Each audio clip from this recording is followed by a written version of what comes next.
निगाहों में मंजिल थी, गिरे और गिरकर संभलते रहे, हवाओं ने बहुत कोशिश की मगर चिराग आंधियों में भी जलते रहे। हेलो फ्रेंड्स, स्वागत है आपका हमारे YouTube channel career hub edu में। दिस इज अविनाश चंद्रा और मैं आज जीएस विषय के इंडियन ज्योग्राफी के कुछ टॉपिक से आप लोगों के साथ शेयर करने वाला हूं। दोस्तों, जैसा कि मैंने पिछले क्लास में चर्चा कर रखा था इंडियन ज्योग्राफी के बारे में, कौन कौन से टॉपिक और किस तरह से इंडियन ज्योग्राफी को पढ़ने हैं, वो सारा चीज़ हम लोगों ने तय कर चुका था। और आज समय है जब हम लोग उस सारे बातों को विस्तृत रूप से विश्लेषणात्मक अध्ययन करने के लिए उपस्थित हुए हैं। तो दोस्तों, चलते हैं हम लोग अपने टॉपिक की ओर। और हमारा टॉपिक है जीके जीएस जीए, यानी जीए जीएस के अंतर्गत इंडियन ज्योग्राफी का मैंने चर्चा किया था। और उस इंडियन ज्योग्राफी के अंतर्गत जो पहला टॉपिक था, वो पहला टॉपिक मैं लिख दे रहा हूं, भारत एक संक्षिप्त परिचय। दोस्तों, आज जो हमारा टॉपिक है वो हमारा टॉपिक है भारत एक संक्षिप्त परिचय। इस टॉपिक के अंतर्गत हम लोगों को बहुत सारे टॉपिकों को ऐसा पढ़ना है जो फैक्ट्स और कॉन्सेप्ट दोनों समाहित हो। तो दोस्तों, मैं स्टार्ट करता हूं भारत एक संक्षिप्त परिचय में। सबसे पहले आपको बता दूं कि भारत का नाम भारत क्यों पड़ा। इसके बाद मैं आऊंगा कि भारत में जो टोटल नंबर ऑफ स्टेट्स हैं, यानी भारत कुल जितने भी भारत में राज्यों की संख्या है और जो केंद्र शासित प्रदेश हैं उनकी संख्या कितनी है, राज्य किसे कहते हैं, केंद्र शासित प्रदेश किसे कहते हैं, इन सारे छोटे छोटे बातों को डिस्कशन करते हुए हम सभी को आगे बढ़ने हैं। तो दोस्तों, मैं चलता हूं। आज हमारा जो पहला है भारत एक संक्षिप्त परिचय, उसमें मैं आप लोगों को बता दूं कि भारत का नाम भारत क्यों पड़ा। ये बात इतिहास की पन्नों पर है। जब इतिहास में हम लोगों को पढ़ना होता है आर्यों की सभ्यता, जब आप लोग पढ़ोगे एंसेंट हिस्ट्री में दोस्तों, आर्यों की सभ्यता, जब आर्य जिसका शाब्दिक अर्थ होता है श्रेष्ठ, जब आर्य हमारे भारत में आगमन हुआ था उनका उत्तर और पश्चिम दिशा में, जिसको पश्चिमोत्तर भारत के रूप में जाना जाता है, जब आर्यों का आगमन हमारे भारत में हुआ था और जब आर्य यहाँ पर बसे थे, तो आर्यों के जो प्रसिद्ध राजा थे उनका नाम था भरत, और उस राजा भरत के नाम पर हमारा भारत का नाम भारत देश पड़ा। तो दोस्तों, पहला ये पॉइंट मैं क्लियर कर दूं आप लोगों को कि फर्स्ट इज, राजा जो था, राजा का नाम था भरत, और इस भरत के नाम पर क्या पड़ा, भारत। क्लियर है। और अभी मैंने चर्चा किया था जो आर्य लोग थे, आर्य लोग, तो आर्य लोगों के आगमन के कारण इसका नाम आर्यावर्त पड़ा। अर्थात हम लोगों ने दो पॉइंट्स को सीखा। पहला पॉइंट ये था कि हमारा जो भारत नाम था वो भारत क्यों पड़ा, तो राजा भरत के नाम पे भारत नाम पड़ा। दूसरा था कि हमारे देश का नाम जो आर्यावर्त था वो आर्यावर्त क्यों पड़ा, तो आर्यों के आगमन के कारण या आर्यों के कारण आर्यावर्त पड़ा। तीसरा, समय समय पर बहुत सारे आक्रमणकारी भारत में अपने स्वार्थ हित की पूर्ति करने हेतु आक्रमण जारी रखे। उसमें से एक आक्रमणकारी था जिसका नाम था ईरानी। तो दोस्तों, राजा भरत के नाम पर भारत पड़ा, आर्यों के कारण आर्यावर्त पड़ा, और ईरानी जो थे, और एक उसके बाद जो आक्रमण हुआ वो यूनानी। ईरानी लोग जब आए थे तो हर एक लोगों का बोलने का जो प्रोनाउंसिएशन होता है, जो शब्दावली होता है, कुछ चेंज हो जाता है। ईरानियों ने जो सिंधु प्रसिद्ध नदी होती थी उस सिंधु को हिंदू नदी करके कहना शुरू कर दिया, और उस हिंदू से उसका नाम हो गया हिंदुस्तान। यदि आपसे पूछ दे कि भारत का नाम हिंदुस्तान किसके कारण पड़ा, तो हम आसानी से कह सकते हैं ईरानियों ने हिंदुस्तान शब्द को गढ़ा। जब यूनानी लोग आए तो यूनानी ने इस शब्द को, जो सिंधु घाटी, सिंधु नदी है, जब आप लोग इतिहास में पढ़ोगे, सिंधु है, झेलम है, चिनाब है, रावी है, व्यास है, सतलज है, बहुत सारी नदियां आप लोगों को मिलेगी, जिसको सप्त सिंधु प्रदेश के नाम से जानते हैं, क्योंकि 7 नदियों का मिलन स्थल था। सिंधु, झेलम, चिनाब, रावी, व्यास, सतलज, और एक 7वां सरस्वती जो विलुप्त हो गई, जो आप लोग इतिहास में पढ़ोगे दोस्तों। और अब हम लोग चल रहे हैं जहां पर ज्योग्राफी, उस ज्योग्राफी के टर्मोलॉजी में देखना है कि जो ईरानी है, ईरानियों ने इसका शब्दावली क्या दिया, हिंदू से क्या बना, हिंदुस्तान। यूनानियों ने इसे कहा इंडस। इस सिंधु नदी जो थी, इस सिंधु नदी को नाम दिया इंडस, और उसी इंडस के नाम पर इसका नाम पड़ा इंडिया। मैंने पिछले क्लास में भी आप लोगों को बताया था दोस्तों कि छोटी छोटी मगर मोटी बातें, तो छोटी छोटी मगर मोटी बातों के अंतर्गत कुछ खास चीज़ों का ध्यान रखना बहुत जरूरी होता है। जैसा मैं बता रहा हूं, फिर से मैं रिपीट कर दूं कि राजा भरत के नाम पर भारत पड़ा, आर्यों के आगमन के कारण इसका नाम आर्यावर्त पड़ा। ईरानी जब आक्रमण करने के लिए आए तो ईरानी ने सिंधु नदी को हिंदू कर कहा और हिंदू के कारण इसका नाम हिंदुस्तान पड़ा। और जब यूनानी लोग यहां पर आए तो यूनानियों के कारण इसका नाम इंडिया पड़ा। तो दोस्तों सबसे पहले मैंने जो आप लोगों को बताया इसको ध्यान में रखना कि भारत का नाम भारत क्यों पड़ा। अब मैं आता हूं कि भारत में, चूंकि हम लोग जानते हैं कि भारत जो है कुछ राज्य और केंद्र शासित प्रदेश अर्थात यूनियन टेरिटरीज यानी केंद्र शासित प्रदेश से मिलकर बना है। तो दोस्तों मैं इसे मिटा दे रहा हूं, हटा दे रहा हूं। तो अब शब्द आता है राज्य और यूनियन टेरिटरीज। मैंने देखा, बच्चों को पढ़ाते हुए समझा, तो मैं देखता हूं जहां पर मैं सोच पा रहा हूं, जहां तक मैं लग रहा है मुझे कि मैं सही हूं, बहुत सारे बच्चों को यह पता नहीं होता है कि राज्य क्या होता है और केंद्र शासित प्रदेश क्या होते हैं। तो आज मैं छोटी छोटी मगर मोटी बातों में सबसे पहले यह बता दूं कि राज्य किसे कहते हैं और केंद्र शासित प्रदेश किसे कहते हैं। ये कॉन्सेप्चुअल चीज जब तक आप समझोगे नहीं तब तक आगे पढ़ने में आप लोग को सुविधा नहीं होगी। तो मैं सबसे पहले यह बताना चाहूंगा कि राज्य किसे कहते हैं और यूनियन टेरिटरीज अर्थात केंद्र शासित प्रदेश क्या होता है। तो चलिए दोस्तों चलते हैं हम लोग आज के टॉपिक में, जिसका नाम है भारत एक संक्षिप्त परिचय इंडियन ज्योग्राफी के अंतर्गत। उसमें सबसे पहले हम लोग जानकारी लेंगे कि राज्य किसे कहते हैं। तो दोस्तों आप लोगों को बता दूं कि जो यूरोपीय चिंतन हुई, जो यूरोपीय लोग हमारे यहां आए, जैसा कि आप लोग जान रहे होंगे, पुर्तगाल आए, डच आए, अंग्रेज आए, डेनिश आए, फ्रांसीसी आए, स्वीडिश आए, बहुत सारे यूरोपीय लोगों का आगमन हमारे भारतवर्ष में होते रहा है। उसी प्रकार जो यूरोपीय चिंतन, यूरोपीय जो बुद्धिजीवी वर्ग के लोग थे, यूरोपीय चिंतन में राज्य के 4 मूल तत्व बताए गए। वो 4 मूल तत्व मैं बोर्ड पे ड्रॉ कर दे रहा हूं, आप समझ सकते हैं। पहला है निश्चित भूभाग। पहला मैंने बताया निश्चित भूभाग। दूसरा, निश्चित भूभाग के बाद दूसरा पॉइंट आएगा जनसंख्या। दोस्तों तीसरा पॉइंट हम लोगों को लेना है सरकार। और चौथा पॉइंट है संप्रभुता।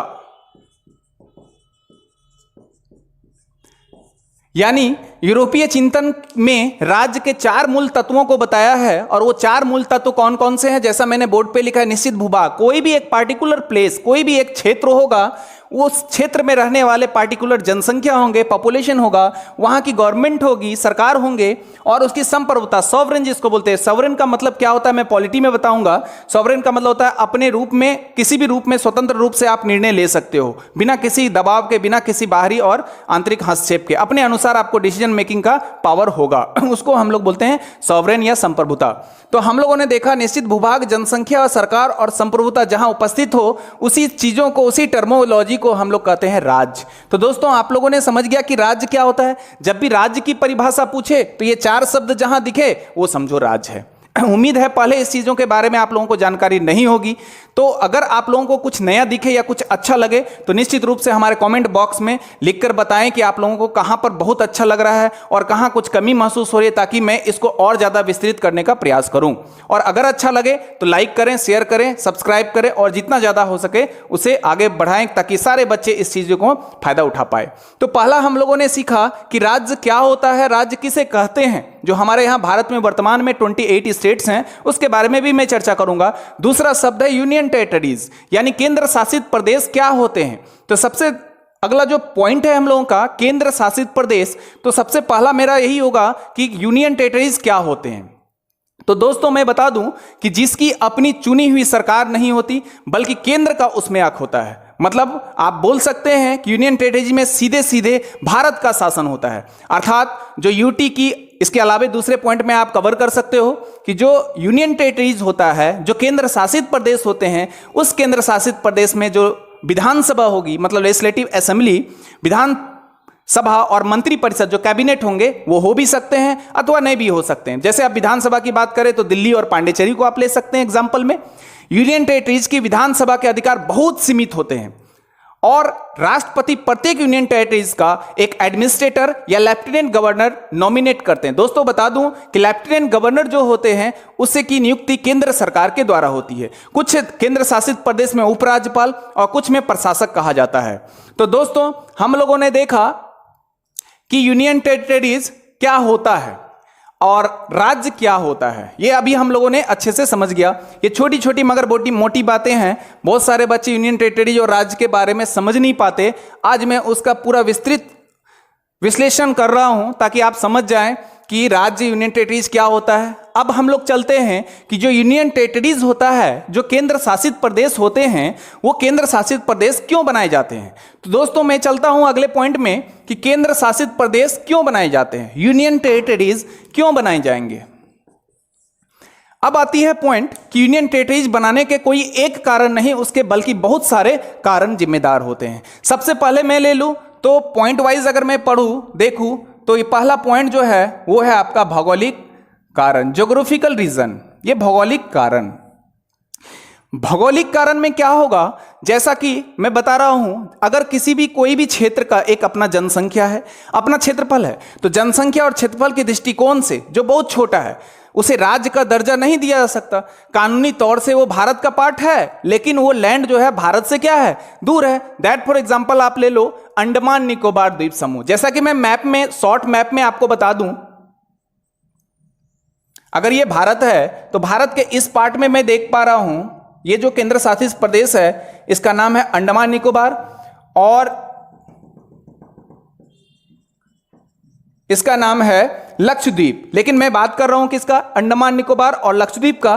तो ये दोनों पार्ट्स भारत का ही पार्ट्स है, पर भारत से थोड़ा क्या है, दूर है, और क्षेत्रफल और जनसंख्या के दृष्टिकोण से छोटा होने के कारण किसी राज्य में समाहित नहीं किया जा सकता। इसलिए इसे भौगोलिक कारण का हवाला देते हुए केंद्र शासित प्रदेश बना दिया गया। दोस्तों दूसरा कारण हम लोग चलते हैं,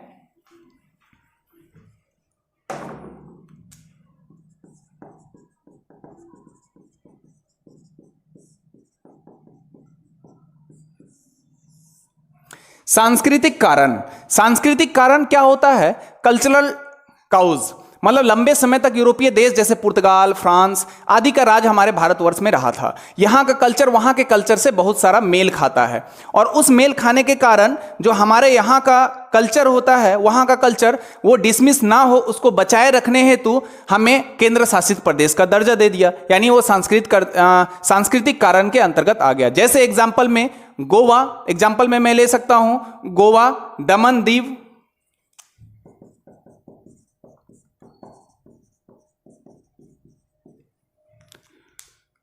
गोवा दमन दीव जो पुर्तगाली का शासन था, यहां गोवा दमन दीव में मैं देख लूं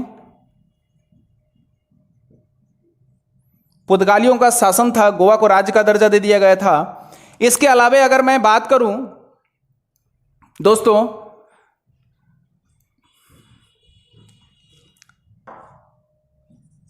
पुदुचेरी, ये ध्यान में रखना है कि पुदुचेरी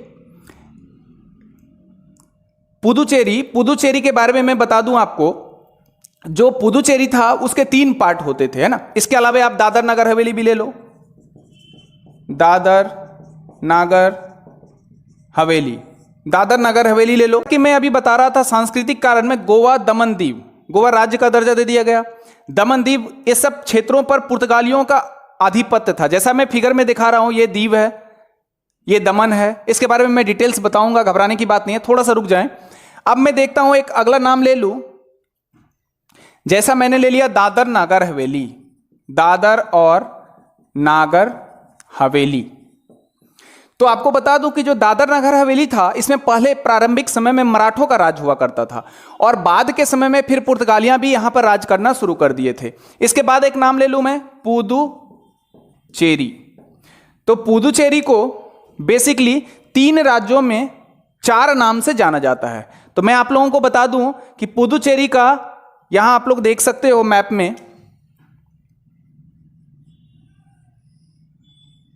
दोस्तों पोलियो ओरिएंटेड इंडिया, तो घबराना नहीं है, थोड़ा सा टेढ़ा हो सकता है भारत। तो आप लोगों को देखो, ये आप लोग मैप देख रहे हो, जैसा कि मैं यहां दिखा पा रहा हूं, ये जो राज्य स्टेट दिख रहा है आप लोग को, ये है आपका केरल, और इस केरल राज्य में पुदुचेरी के ही पार्ट्स को कहते हैं माहे। याद रखना है दोस्तों, केरल में पुदुचेरी के पार्ट्स को ही क्या बोलते हैं, माहे। इसके बाद मैं इस क्षेत्र को ले लूं तो ये वाला क्षेत्र है हमारा तमिलनाडु, और इस तमिलनाडु के क्षेत्र में 2 पॉइंट्स है, एक है कराईकल और एक है पुदुचेरी। कराईकल और पुदुचेरी।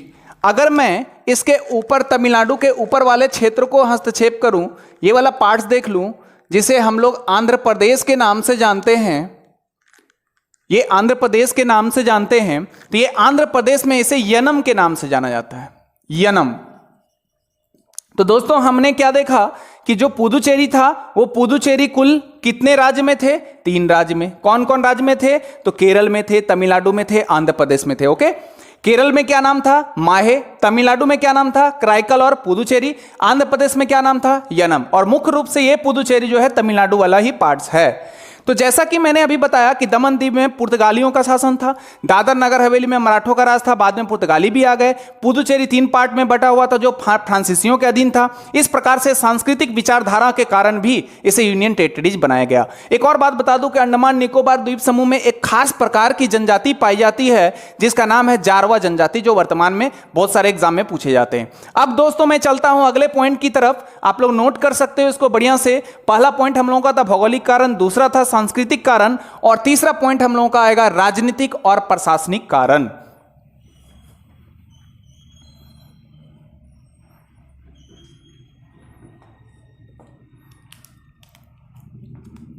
मैं बोर्ड पे लिख दे रहा हूं, तीसरा कारण होगा राजनीतिक और प्रशासनिक कारण। दोस्तों राजनीतिक और प्रशासनिक कारण यानी जो पॉलिटिकल और एडमिनिस्ट्रेटिव काउज होंगे वो भी इसका एक कारण बनाएगा कि यूनियन टेरिटरीज यानी केंद्र शासित प्रदेश कैसे बनेंगे।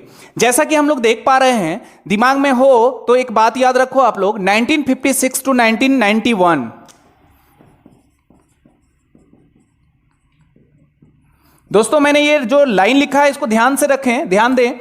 1956 से 1951 दिल्ली यूनियन टेरिटरीज था, लेकिन 1991 में मतलब 1991 में, याद रखें 1991 में 69th अमेंडमेंट एक्ट आया था, यानी 69वां संविधान संशोधन। ध्यान रखना है दोस्तों, पॉलिटी का भी क्वेश्चन है ये। अर्थात 1956 से 1991 मैंने लिया और मैंने बताया कि दिल्ली यूनियन टेरिटरीज था, लेकिन 1991 में 69 संविधान संशोधन द्वारा दिल्ली को एनसीटी का दर्जा दिया गया। ध्यान रखना है दोस्तों, मैंने क्या बोला? एनसीटी। ध्यान रखें, एनसीटी का दर्जा दिया गया। एनसीटी का मतलब क्या होता है? National capital territory. मैं लिख दे रहा हूं, नेशनल कैपिटल टेरिटरी। एनसीटी का फुल फॉर्म हो गया नेशनल कैपिटल टेरिटरी। याद रखना है दोस्तों, यह भी आ सकता है एग्जाम में। दर्जा दिया गया। इसे भी पुदुचेरी की तरह ही खुद का मंत्रिमंडल और कैबिनेट या सिस्टम, सीएम का यानी चीफ मिनिस्टर का सिस्टम दिया गया। एक और आपको बता दूं, जैसा चंडीगढ़ 1966 तक, इसके बाद मैंने ये एग्जांपल ले लिया, इसके बाद मैं एग्जांपल ले रहा हूं चंडीगढ़ का 1966। दिमाग में क्या रखना है दोस्तों? 1966 से हरियाणा के गठन के साथ पंजाब और हरियाणा अपनी राजधानी चंडीगढ़ को चाहते थे। मतलब 1996 से, मैं शॉर्ट में लिख दे रहा हूं, पंजाब एंड हरियाणा। पंजाब, ध्यान रखें दोस्तों, आज मैं शॉर्ट में लिख रहा हूं, आगे से आप लोगों को समझ लेना है इस चीजों को। पंजाब और हरियाणा 1966 तक पंजाब और हरियाणा की राजधानी थी, लेकिन 1966 से हरियाणा के गठन के साथ ही पंजाब और हरियाणा जो थी अपनी राजधानी चंडीगढ़ को चाहते थे। मतलब दोनों लड़ाई कर रहा था, किसके लिए? तो भाई चंडीगढ़ के लिए, कि ये मेरी राजधानी होगी, ये मेरी राजधानी होगी। ठीक है, तो दोनों में से कोई भी पीछे हटना नहीं चाहता था और इसलिए दोनों को एक ही राजधानी बना दिया गया, चंडीगढ़, जो दोनों का कंबाइंड पंजाब और हरियाणा की राजधानी वर्तमान में क्या है? चंडीगढ़। दोस्तों बता दो 5 अगस्त 2019, 5 अगस्त 2019 से जो है पहले 29 राज्य और 7 केंद्र शासित प्रदेश होते थे, जबकि उसके बाद 28 राज्य और 8 केंद्र शासित प्रदेश हो गए। यानी 5 अगस्त 2019 से पहले 29 स्टेट, 29 राज्य और 7 केंद्र शासित प्रदेश हुआ करते थे, जबकि 5 अगस्त 2019 के बाद से इसमें कुल 28 राज्य और 8 यूनियन टेरिटरीज जो बाद में 9 यूनियन टेरिटरीज जो बाद में 8 केंद्र शासित प्रदेश में तब्दील हो गए। याद रखें कि राज्य जो होता है वो राज्य में कंट्रोल होता है, कंट्रोल बाय सीएम, मतलब वो कैबिनेट के द्वारा या फिर चीफ मिनिस्टर के द्वारा कंट्रोल होता है, जबकि यहां पर जो होता है अपॉइंटेड जो एडमिनिस्ट्रेटर होते हैं उसके द्वारा ये अपॉइंट होता है, आपका केंद्र शासित प्रदेश चलते हैं, या फिर आप बोल सकते हैं जो लेफ्टिनेंट जनरल होता है वो। तो दोस्तों हम लोगों ने अभी देखा बारीकी से कि जो क्या क्या कारण था जिसकी वजह से यूनियन टेरिटरीज बनाया गया। पहला जैसा हम लोगों ने देखा भौगोलिक कारण, कौन कौन से भौगोलिक कारण के अनुसार कौन कौन से केंद्र शासित प्रदेश बताए गए मैंने बताया। सांस्कृतिक कारण मैंने बताया, कौन कौन से केंद्र शासित प्रदेशों के नाम मैंने बताया कि सांस्कृतिक कारण के कारण हुआ। तीसरा मैंने बताया राजनीतिक और प्रशासनिक कारण, उसके अंतर्गत कौन कौन से केंद्र शासित प्रदेश आएंगे वो मैंने बताया। तो दोस्तों ये थी हमारे छोटी छोटी मगर मोटी बातें, और इस छोटी छोटी मगर मोटी बातों के अंतर्गत हम लोगों ने देखा कि राज्य किसे कहते हैं, केंद्र शासित प्रदेश किसे कहते हैं, केंद्र शासित प्रदेश क्या होता है, केंद्र शासित प्रदेश क्यों बनाए जाते हैं। ये हमारा छोटी छोटी मगर मोटी बातें था। अब हम लोग स्टार्ट करेंगे पूरे टॉपिक का विश्लेषण। तो मैं इसको हटा दे रहा हूं।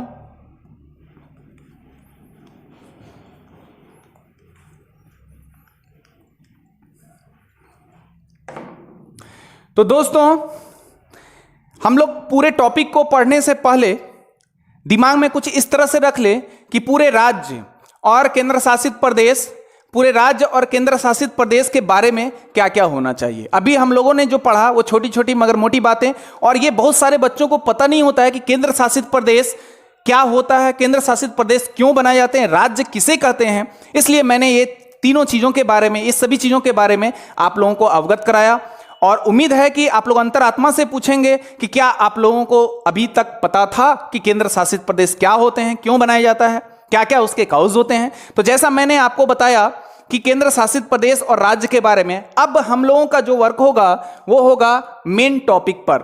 तो ये सारे प्रश्न अच्छे से आप लोग अध्ययन करेंगे, मैप रखेंगे जैसा मैंने पहले भी बताया था, और जैसा बोर्ड पे देख पा रहे हैं। और मैं बता दूं कि लॉकडाउन के कारण मैं वो मैप, पॉलिटिकल मैप नहीं रख पाया, तो मैंने ज्योग्राफिकल मैप रखा है, और इसके सहायता से मैं आपको आज वर्क कराऊंगा। बट अपने पास एक मैप जरूर रखना बच्चों, और साथ में पेंसिल या जो भी हो रखना, नोटबुक रखना, और मेरे वीडियो को देख के हर एक पॉइंट को नोट करके अपना खुद का एक नोट्स बनाना, और फिर देखना कि आप में कितना अंदर से वो विस्तार आएगा। और निश्चित रूप से, निसंदेह रूप से आप किसी भी कंपटीशन, किसी भी प्रतियोगी परीक्षाओं को जीत सकते हो, विजय प्राप्त कर सकते हो। तो मैं अविनाश चंद्रा आप लोगों को बड़े शिद्दत के साथ इस चीज को बताऊंगा कि किस तरह से किसी भी टॉपिक को अच्छे ढंग से पढ़ा जाए ताकि आप अपने मंजिल के सफर को तय कर पाएं।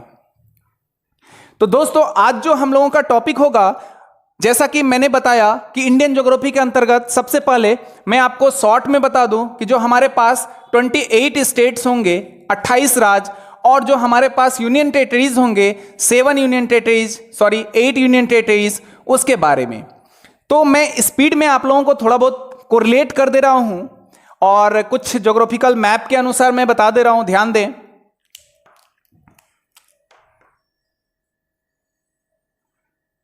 सॉरी, मैं थोड़ा बड़ा बना दे रहा हूं ताकि आप लोग अच्छे से देख पाओ। कुछ लोगों का कमी था कि सर बोर्ड पे लाइट आता है, बोर्ड पे अच्छे से बड़ा नहीं बन पाता है, तो मैं प्रयास कर रहा हूं दोस्तों कि थोड़ा बड़ा बना दूं ताकि आप लोग अच्छे से समझ पाओ इसको।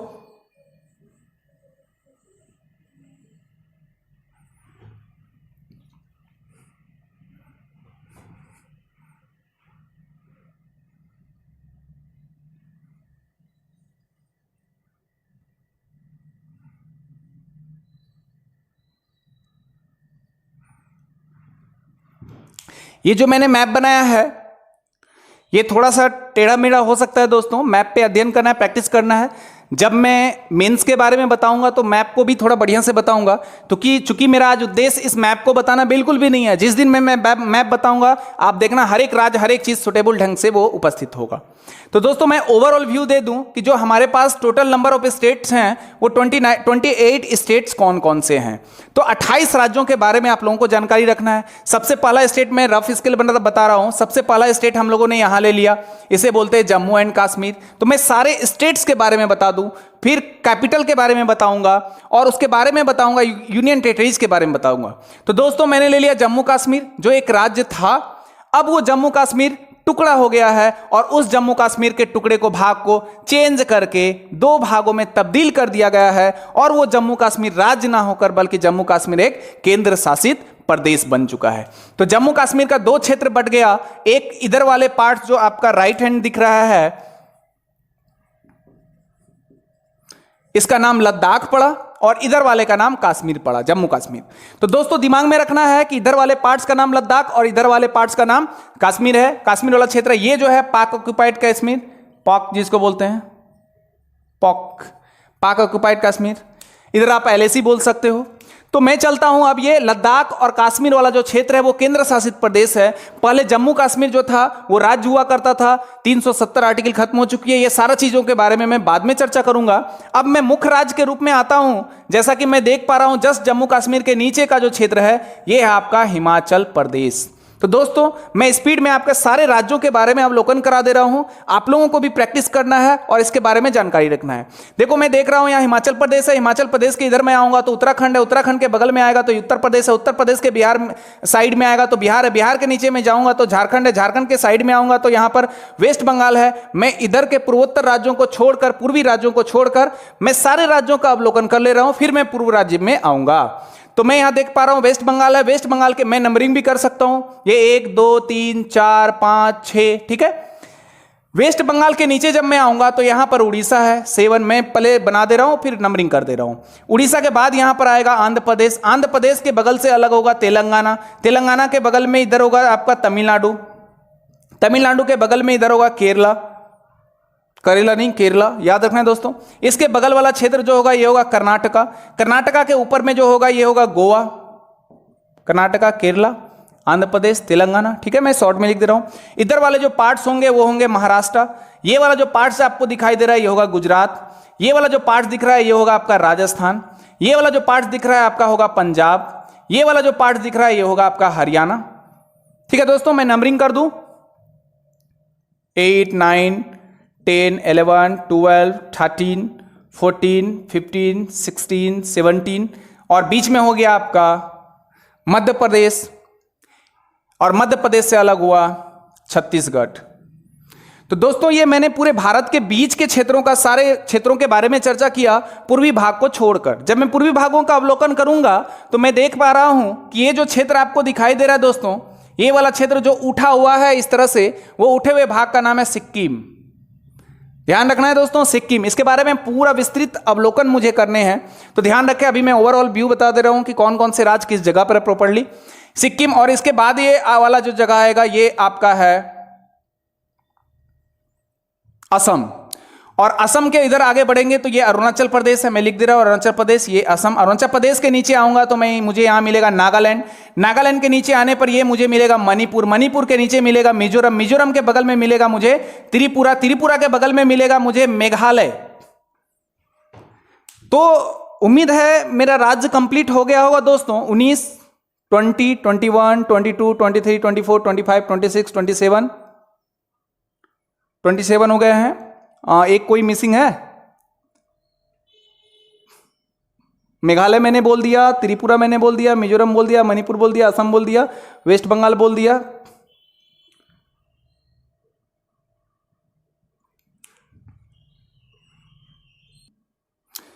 तो मिसिंग नहीं है दोस्तों, एक्चुअली मैंने यहां छोड़ दिया था ये गोवा को मैं ले लूंगा तो टोटल 28 स्टेट्स है, आप गिन लेना।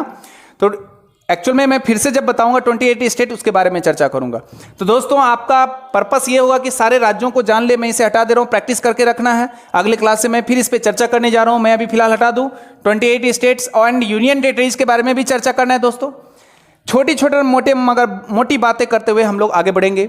जैसा कि हम लोग देख पा रहे हैं कि यूनियन टेरिटरीज क्या होते हैं, राज्य क्या होते हैं और कितने हमारे राज्यों की संख्या है।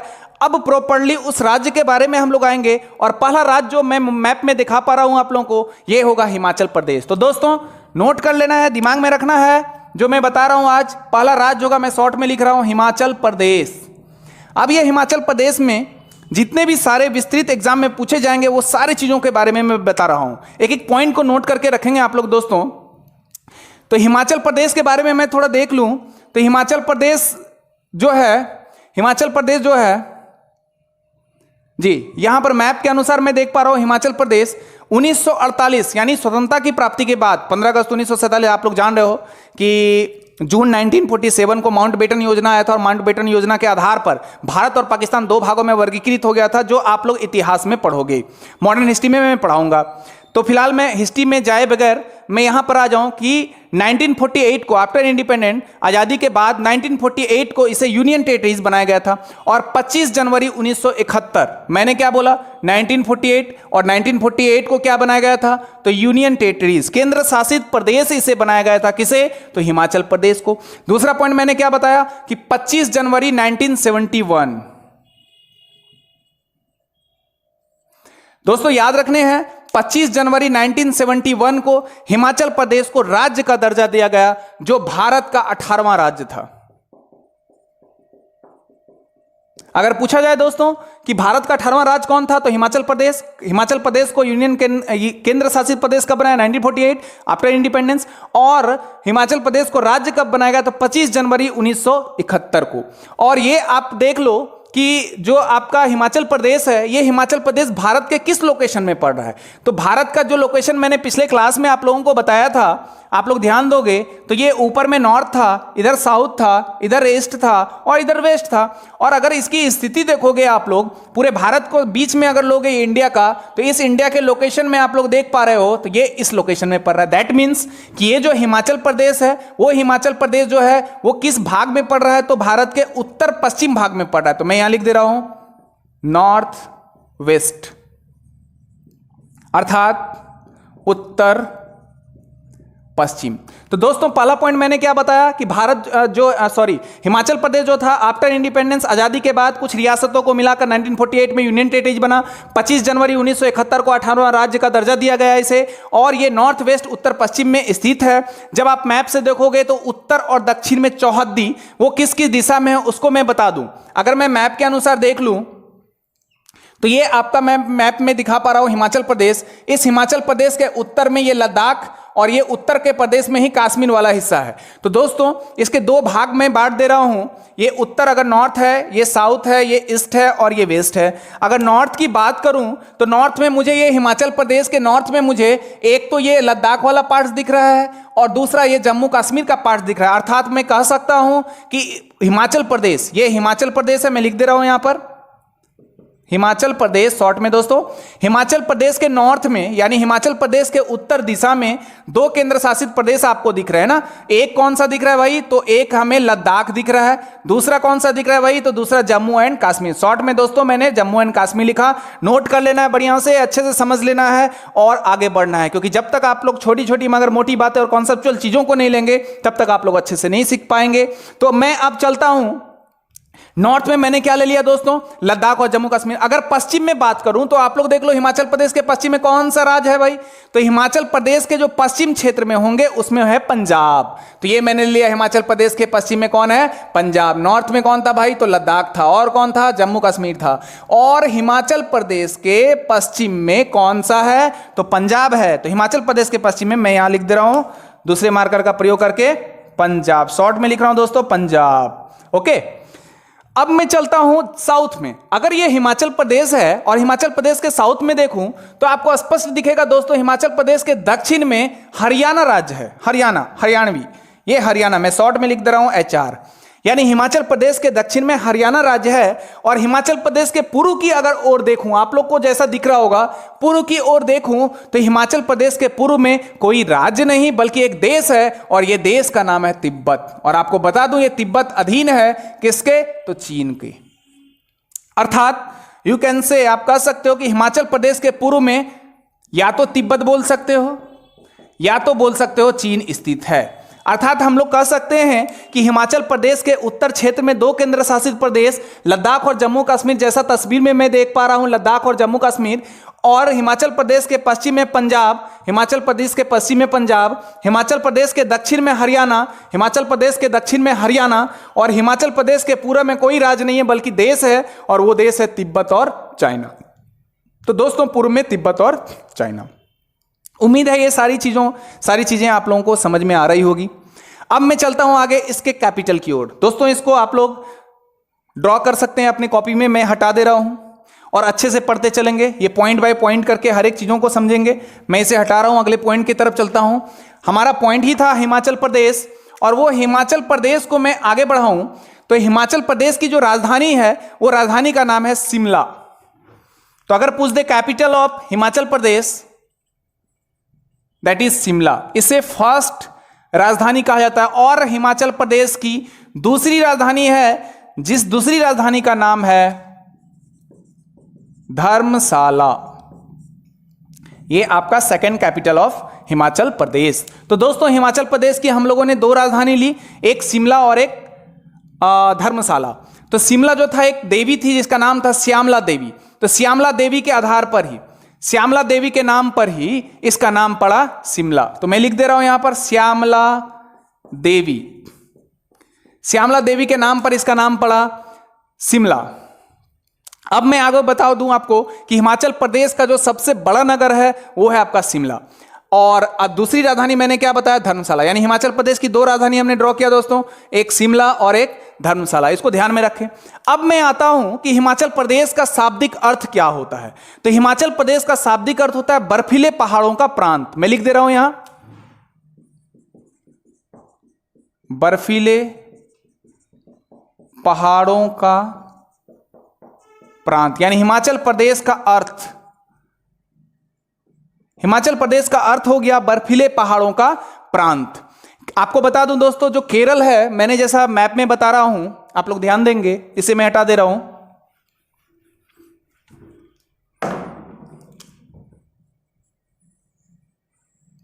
जैसा कि आप लोग मैप में देख पा रहे हो, दक्षिण का एक राज्य मैं ले रहा हूं जिसका नाम है केरल।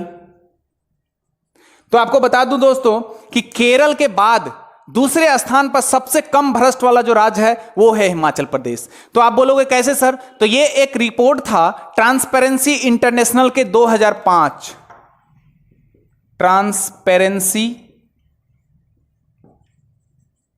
रिपोर्ट 2005 के सर्वेक्षण के आधार पर।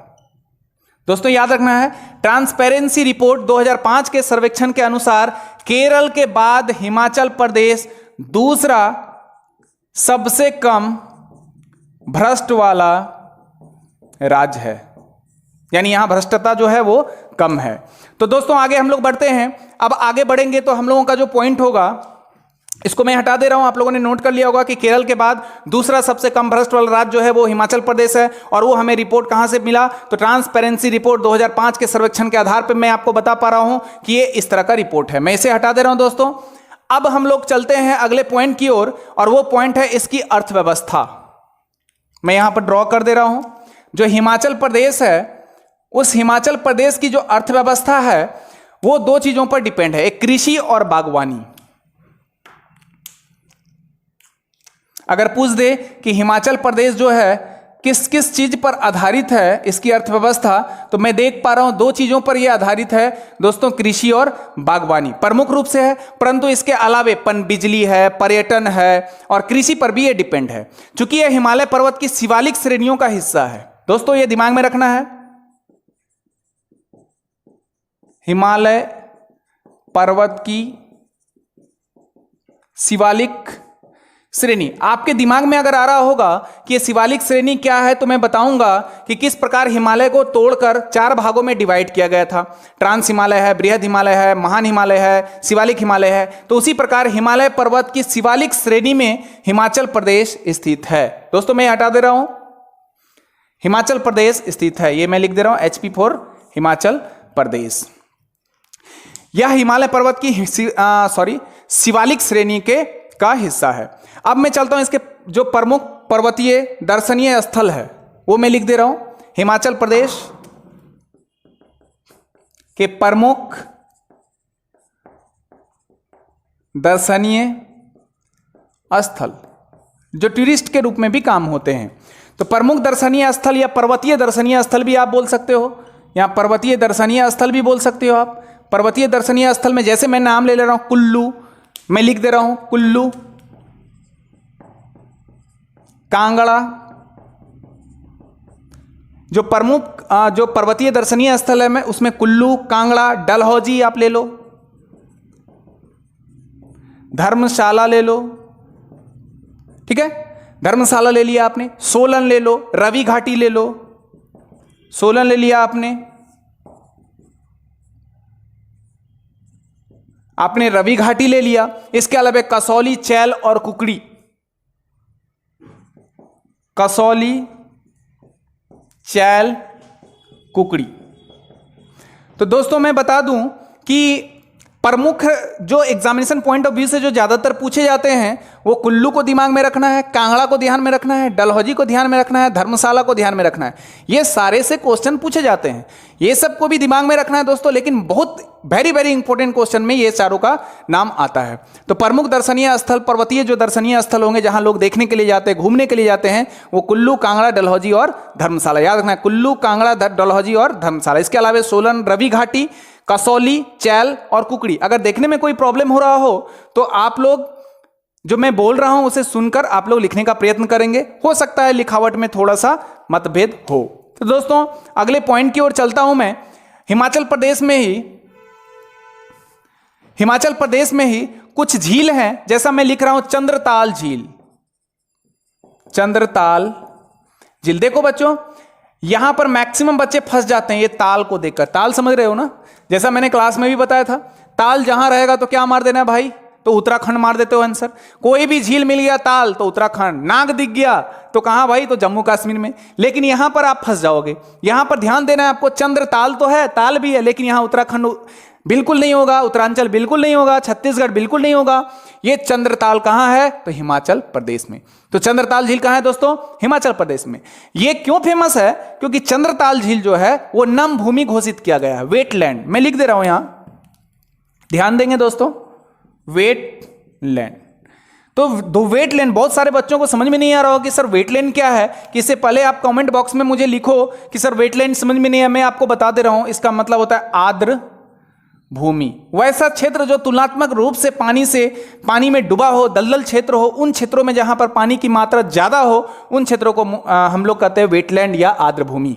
तो चंद्रताल झील क्यों फेमस है, तो वो नम भूमि के लिए घोषित किया गया, इसलिए फेमस है। कहां चंद्रताल झील, तो वो चंद्रताल झील जो है वो हिमाचल प्रदेश में स्थित है। अगला पॉइंट की तरफ रुक करता हूं मैं, और मैं बताता हूं कि हिमाचल प्रदेश में स्थित है धर्मशाला। जैसा कि मैंने अभी लिखा था थोड़ी देर पहले, धर्मशाला। धर्मशाला जो है वो एक जिला है जिसका नाम है कांगड़ा जिला। याद रखना दोस्तों, मैं लिख दे रहा हूं ताकि आपको नोट्स बनाने में सुविधा हो।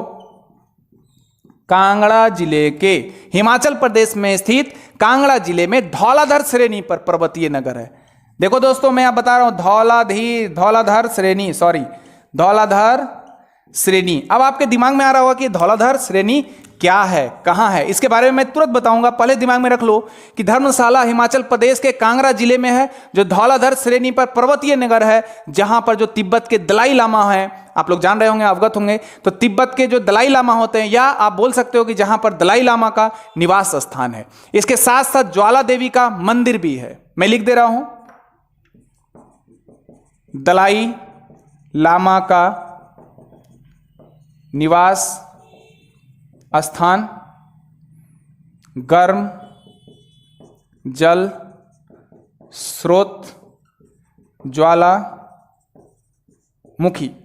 तो जैसा मैं बता पा रहा हूं आपको कि यहां पर ज्वाला देवी का मंदिर,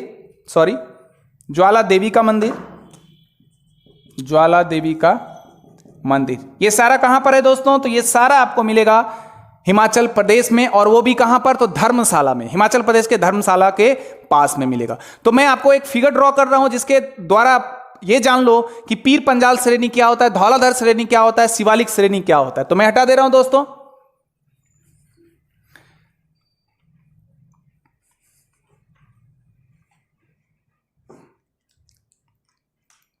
तो मैं जैसा बता रहा हूं कि ज्योग्राफिकल स्टेटस अगर मैं देखूं, अगर भारत का मैप में ड्रॉ करूं, तो इस भारत के मैप में मैं 3 चीजों को बेसिकली बता दे रहा हूं। पहला चीज मैं ड्रॉ कर ले रहा हूं, ये वाला जो क्षेत्र, आपको मैं कलर चेंज कर ले रहा हूं दोस्तों ताकि आप लोगों को समझ में आ जाए। इसको मैंने ले लिया पीर पंजाल श्रेणी। ये जो पॉइंट दिख रहा है दोस्तों, ये है धौलाधर श्रेणी। और जब आप लोग हिमालय पढ़ोगे तो हिमालय का जो सबसे निचला वाला पार्ट्स होगा that is called Shivalik Himalaya. उम्मीद है दोस्तों समझ में आ रही होगी ये बातें। मैंने लिया पीर पंजाल श्रेणी, इससे बताया धौलाधर श्रेणी, और उसके नीचे जो मैंने बताया शिवालिक। तो अभी मैंने धौलाधर श्रेणी का चर्चा किया और निसंदेह रूप से आप लोग समझ गए होंगे धौलाधर श्रेणी कहां है। अब नेक्स्ट पॉइंट में चलता हूं, मनाली। अब अगला पॉइंट मैं इसे रहने दे रहा हूं क्योंकि इससे रिलेटेड आ सकता है आपसे अगर क्वेश्चन पूछ दे कि मनाली कहां है, तो हिमाचल प्रदेश में स्थित मनाली कहां है, अगर इसके बारे में चर्चा करें तो एक तो सबसे पहले यह रखना है कि मनाली कहां है, तो हिमाचल प्रदेश में है। हिमाचल प्रदेश के कुल्लू जिले में। क्यों फेमस है ये कुल्लू जिला? तो कुल्लू जिला कहां है भाई? तो हिमाचल प्रदेश। हिमाचल प्रदेश किसका राज्य है? तो भारत का है। मनाली कहां है? हिमाचल प्रदेश। कुल्लू जिला कहां है? मनाली में। मनाली कहां है? हिमाचल प्रदेश। तो कुल्लू जिला याद रखना दोस्तों, हिमाचल प्रदेश के कुल्लू जिले में पीर पंजाल श्रेणी पर स्थित है। कौन सी श्रेणी मैंने बताया? पीर पंजाल श्रेणी।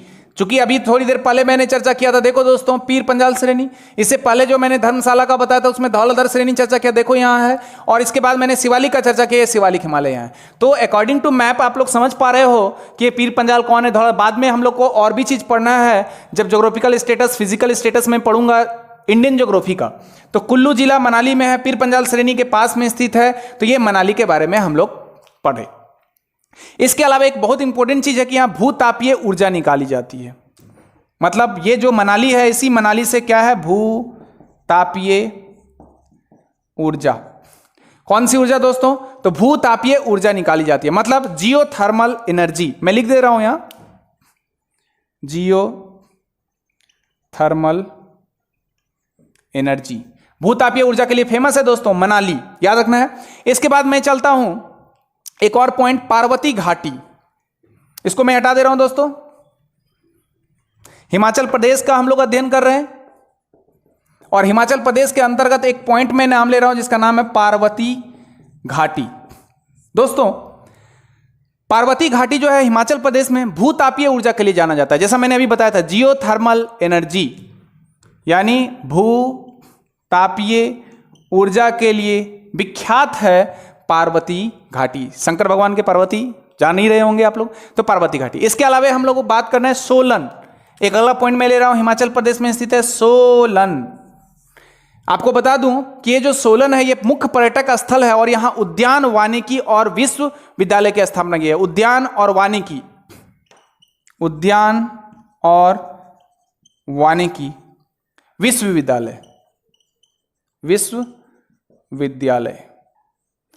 आगे जाकर मैं नोट्स का भी आप लोगों को पीडीएफ बनाकर प्रोवाइड कराऊंगा। तो फिलहाल मैं देख रहा हूं सोलन जो है वो वहां पर उद्यान और वानिकी विश्वविद्यालय है, और सोलन स्थित कहां है भाई? तो हिमाचल प्रदेश में। दिमाग में रखना है दोस्तों। इसके अलावा मैं बता दूं एक जगह का नाम पूह। पूह, इसको मैं हटा दे रहा हूं, इसे भी हटा दे रहा हूं ताकि आप लोग समझ चुके हैं। पूह बहुत इंपॉर्टेंट है ये पूह। तो दोस्तों पूह जो है किन्नौर जिलों में फल संस्करण के केंद्र है। एक जिला है किन्नौर। कौन सा जिला बताया दोस्तों? किन्नौर, जो कि किसके लिए फेमस है? फल प्रसंस्करण केंद्र, फल प्रसंस्करण केंद्र।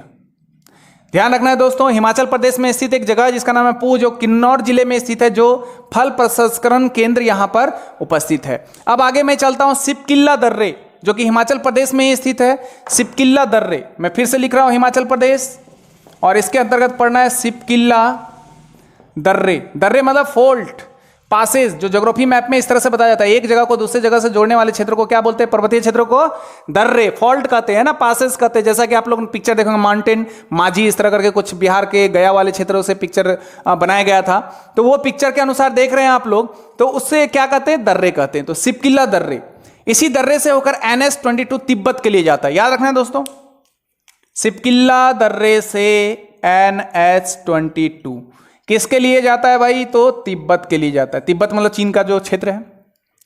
तो हिमाचल प्रदेश में एक स्थित है सिपकिल्ला दर्रे, जो NH-22 से संबंधित है, जो कहां जा रहा है? तिब्बत को जोड़ती है। अब इसके बाद मैं चलता हूं कुल्लू घाटी।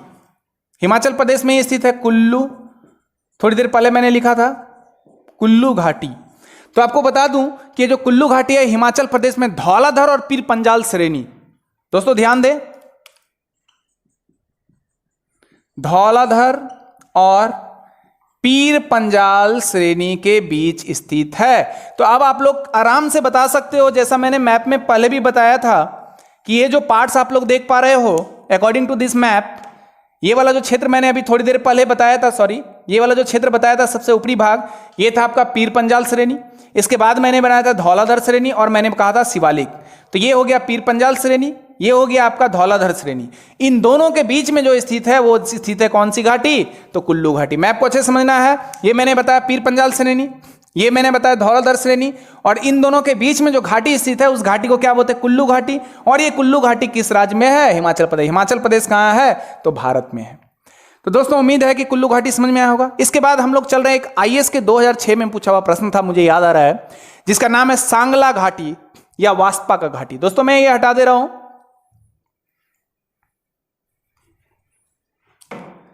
एक मैं लिख रहा हूं यहां सांगला घाटी, इट इज ऑल्सो कॉल्ड वास्पा घाटी। आपको बता दूं कि 2006 के आईएएस के एग्जाम में यह पूछा हुआ है, क्वेश्चन पूछा जाता है कि ये सांगला घाटी किस राज्य में पाया जाएगा? तो सांगला घाटी हिमाचल प्रदेश में। वास्पा घाटी किस राज्य में पाया गया है? तो कहां पाया जाता है? तो हिमाचल प्रदेश में। इसके अलावा आप लोग जान लो कि एक मणिकर्ण, जो कि बीपीएससी में पूछा हुआ प्रश्न है, मणिकर्ण, मैं यहीं पर लिख दे रहा हूं मणिकर्ण। दोस्तों ये आईएएस के एग्जाम में 2006 में पूछा हुआ क्वेश्चन है, ये बीपीएससी का क्वेश्चन है, सिविल सर्विसेज के लिए काफी उपयोगी है, क्योंकि आप लोग ऊपर ऊपर पढ़ते हो हिमाचल प्रदेश की राजधानी क्या है भाई? तो शिमला, और आगे बढ़ गए। लेकिन मैं इसके पूरा विस्तृत अवलोकन करवा रहा हूं ताकि एक एक पॉइंट आप लोगों के जेहन में आ जाए, ताकि आप लोगों को पढ़ने के लिए सुविधा हो। तो दोस्तों मणिकर्ण, मणिकर्ण किस राज्य में है? तो हिमाचल प्रदेश में है। और ये मणिकर्ण कहां है? तो कुल्लू जिले में। और इसलिए ये किस लिए फेमस है? तो आप लोग बोल सकते हो भूतापीय ऊर्जा उत्पादन के लिए फेमस है। कौन सी घाटी बोला? कुल्लू घाटी। किस लिए फेमस है? तो भूतापीय ऊर्जा के लिए, जियोथर्मल, जैसा मैंने पहले लिख चुका है। तो भूतापीय ऊर्जा उत्पादन के लिए ये प्रसिद्ध है। इसके अलावा एक और है लाहौल स्पीति घाटी, लाहौल स्पीति घाटी। दोस्तों ये जो आपको दिख रहा है लाहौल स्पीति घाटी, ये लाहौल स्पीति घाटी भी कहां है? तो ये हिमाचल प्रदेश में है, ये हिमाचल प्रदेश में, दिमाग में रखना है। तो दोस्तों उम्मीद है ये सारे पॉइंट आप लोगों को समझ में आए होंगे। इससे रिलेटेड और एक दो पॉइंट का चर्चा मैं कर देना आवश्यक समझता हूं, वो मैं कर ही देता हूं, ताकि हिमाचल प्रदेश के एक एक क्वेश्चन जो है वो सारा आप लोगों का क्लियर हो जाए। जैसा मैं पहले सारे भौगोलिक स्थितियों का अवलोकन आप लोगों को करा चुका हूं, अब मैं एक थोड़ा कॉन्सेप्चुअल चीजों पे आता हूं। एक संगठन है जिसका नाम है यूनेस्को।